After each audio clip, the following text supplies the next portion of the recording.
અને વિવાદ સોરાબુદ્દીન એન્કાઉન્ટર કેસમાં શરૂ થઈ રહ્યા છે અને આ ચર્ચા જે લોકમંચના કાર્યક્રમમાં રાખવામાં આવી છે ખાસ કરીને ત્યારે કે સોરાબુદ્દીન એન્કાઉન્ટર કેસની તપાસ અને તેનું જે કંઈ પ્રોસિડિંગ છે એ ગુજરાત બહાર લઈ જવું કે કેમ સીબીઆઈએ આવો રિપોર્ટ રજૂ કર્યો હોવાનો મીડિયામાં અહેવાલ આવ્યો છે અને બાર કાઉન્સિલ ઓફ ગુજરાતે આ અંગે ઠરાવ પણ કર્યો છે કે ગુજરાત બહાર સોરાબુદ્દીન એન્કાઉન્ટરનો કેસ લઈ જવો એ ગુજરાતના ન્યાયતંત્રનું અપમાન છે અને ન્યાયતંત્રનું મોરલ તોડી નાખશે. આ ચર્ચા આજે લોકમંચના કાર્યક્રમમાં રાખવામાં આવી છે અને ચર્ચામાં ભાગ લેવા માટે આજે આપણી વચ્ચે ઉપસ્થિત છે સિનિયર ધારાશાસ્ત્રી ગુજરાત હાઈકોર્ટના BM માંગુકિયાજી અને તેમની સાથે ઉપસ્થિત છે ગુજરાત હાઈકોર્ટ એડવોકેટ એસોસિએશનના પ્રમુખ યતીનભાઈ ઓઝા. યતીનભાઈ અને માંગુકિયાજી આપ બંનેનું સ્વાગત છે લોકમંચના કાર્યક્રમમાં. યતીનભાઈ, સતત કહેવામાં આવી રહ્યું છે, જે મીડિયામાં અહેવાલો આવ્યા છે, સોરાબુદ્દીન એન્કાઉન્ટર કેસ ગુજરાત બહાર લઈ જવો એ ગુજરાતના ન્યાયતંત્રનું અપમાન છે. બાર કાઉન્સિલ ઓફ ગુજરાતે પણ આ અંગેનો ઠરાવ કર્યો છે. ગુજરાત હાઈકોર્ટ એડવોકેટ એસોસિએશન સિવાય પણ યતીનભાઈ એક સિનિયર ધારાશાસ્ત્રી છે. યતીનભાઈનું આ અંગે શું માનવું છે? હતાશ, નિરાશ કોંગ્રેસ, પરાજય આફ્ટર પરાજય. 1990 થી એક પણ વિજય જેને જોવા નથી મળ્યો. એ CBI ની પ્રોટેક્ટિવ અમરેલા, સુપ્રીમ કોર્ટના ઓર્ડરના પ્રોટેક્ટિવ અમરેલા નીચે સંપૂર્ણ રીતે CBI નું મિસયુઝ નહીં પણ એબ્યુઝ કરી રહી છે. CBI એક કઠપુતળી છે સેન્ટ્રલ ગવર્મેન્ટની. આ ઇન્વેસ્ટિગેશન એ સાબિત કર્યું છે.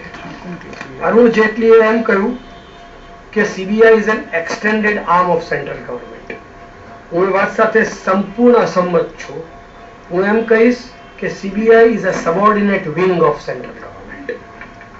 આટલી હદે એક કોન્સ્ટેબલ કક્ષાનો અધિકારી પણ ચાર્જશીટ મુકતા 100 વાર વિચાર કરે એટલા નિમ્ન કક્ષાના એવિડન્સ ઉપર, નિમ્ન કક્ષાનો એવિડન્સ એટલે કાયદાની દ્રષ્ટિએ કહું છું કે એટલા નીચા સ્તરના એવિડન્સ ઉપર કે જે એક એવિડન્સ ઇન્ડિયન એવિડન્સ એક્ટમાં એડમિસેબલ નથી એવા એવિડન્સ નીચે ટાર્ગેટ કરીને પોલીસ ઓફિસરોને, ટાર્ગેટ કરીને ઓપોઝિશન પાર્ટીને, નેતાઓને એક પછી એક જેલમાં લેવાનું કાવતરું રચે છે. એ શરમજનક છે. ગુજરાતના ન્યાયતંત્રનું અપમાન છે. ક્યારે કોઈ એવો કોઈ એક વખત પણ એવી વાત થઈ નથી કે ગુજરાતના ન્યાયતંત્ર પર કોઈનો અવિશ્વાસ હોય. અને કમનસીબ તો એ છે પદ્મકાંતભાઈ કે આપણે કોની ચર્ચા કરવા બેઠા છીએ. 45 કેસ જેના પર એક્સટોર્શનના છે, જેના ઘરેથી 30 AK-47 મળે છે, જેના પર મર્ડરનો ચાર્જ છે, એટેમ્પ્ટ ટુ કમિટ મર્ડરના ચાર્જ છે. એના માટે આ કોંગ્રેસ સેના માટે આ આંસુડા વહાવે છે. એક સામાન્ય નાગરિકની સમજની બહાર છે. એક નાગરિક તરીકે આજે આપને કહું છું કે કયા માણસ માટે હાલત શક્તિસિંહભાઈએ બેસ્ટ બેકરીનો દાખલો આપ્યો. તમે એનો જવાબ આપ્યો તો તમારી વાત સાથે સંમત છું કે કોંગ્રેસના નિર્દોષ લોકો ભોગ બન્યા હતા. આને તો ભોગ પર ભોગ બનાવ્યા છે લોકોને. અને કોઈને સોરાબુદ્દીને મર્ડર કરેલા કુટુંબોનું શું, એક્સટોર્શન કરેલા કુટુંબો પર વીતેલી યાતનાઓનું શું, આ AK-47 વપરાઈ હોત તો એની શું પરિણામો આવ્યા હોત, આ બધા પર કોઈ આ દેશ ચર્ચા કરવા તૈયાર નથી. અને એક ખૂની, એક ગુંડો, એક એન્ટી નેશનલ, એને હું તો ત્યાં સુધી જસ્ટિફાઈ કરીશ, સરકાર એગ્રી થાય કે ના થાય, કે એને મારી નાખ્યોમાં શું ખોટું કર્યું. એને 45 કેસ તમે ચલાવત, એના પર 60 કેસ તમે ચલાવત. માર્યા છે હું નથી કહેતો, હું એડમિટ પણ નથી કરતો કે મારી નાખ્યો છે, પણ મારી નાખ્યું હોય તો પણ શું ખોટું કર્યું.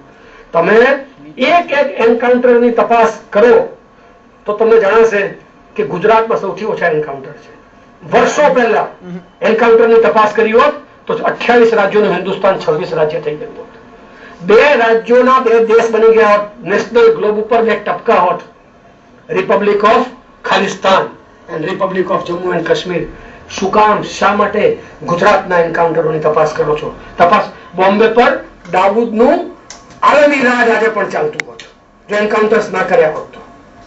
માત્ર ગુજરાતમાં ગુંડાઓના એન્કાઉન્ટર થયાની તપાસ સુપ્રીમ કોર્ટના ઓર્ડર નીચે, સુપ્રીમ કોર્ટના ઓર્ડરની કોઈ ટીકા ટિપ્પણી નથી કરતી, પણ એના order protective umbrella of that order નીચે હદ વટાવી જાય એટલે નિમ્ન કક્ષાની રાજનીતિ રમી અને એક પછી એક નિર્દોષ માણસોને જેલ ભેગા કરવાની કોશિશ ચાલી રહી છે. યતીનભાઈ, આ નિર્ણય લેશે ગુજરાત બાર કેસ ચલાવો કે નહીં, એ કોંગ્રેસ નહીં પણ સુપ્રીમ કોર્ટ લેશે.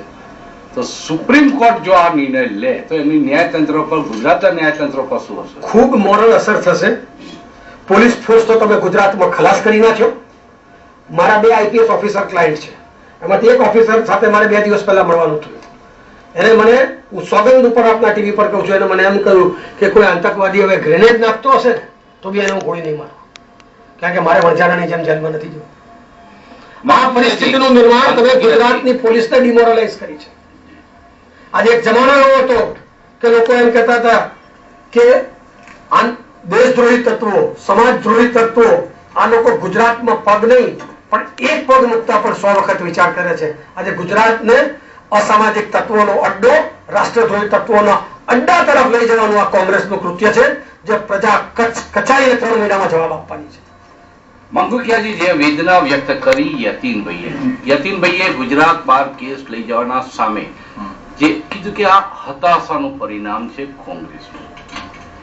યતીનભાઈ એમ પણ કહ્યું કે ન્યાયતંત્રનું મોરલ તોડવાનું આ કામ થશે. એમને એ પણ વાત કરી કે ગુજરાત પોલીસનું મોરલ તોડીને તો આપણે બેઠા છીએ. એમને એક દાખલો પણ, એક્ઝામ્પલ પણ આપ્યો.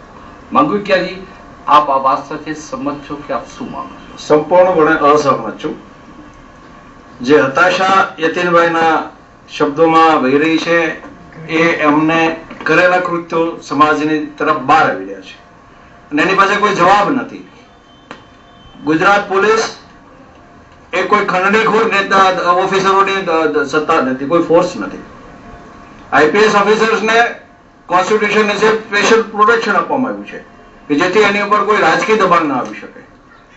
તેમ છતાં જો આઈપીએસ ઓફિસર કક્ષાના અધિકારીઓ, જે આઈજી હોય, ડીઆઈજી હોય કે એડિશનલ ડીજી હોય, એ કોઈ 1-2 માણસોના કહેવાથી ફક્ત ખંડણી માટે કોઈનું ખૂન કરવામાં આવે તો એ ગુંડો હોય તો પણ એ સહ્ય ન થઈ શકે. આ લોકશાહી છે. લોકશાહીમાં એક જગ્યાએ પોલીસ, ન્યાયાધીશ હાજર હોય, એની સામે ગુનો થયો હોય તો પણ એમની સત્તા નથી કે ત્યાં તેમને સજા સવડાવી છે. કાયદાની પ્રક્રિયા ફોલો કર્યા વગર કોઈ માણસને કોઈની સામે કોઈ પગલા લઈ શકાતા નથી.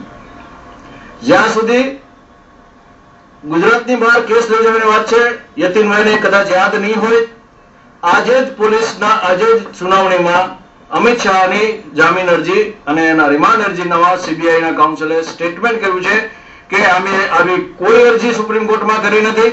અમારો કોઈ ઈરાદો ગુજરાતની બહાર કેસ ચલાવવાનો છે નહીં. અમે આવું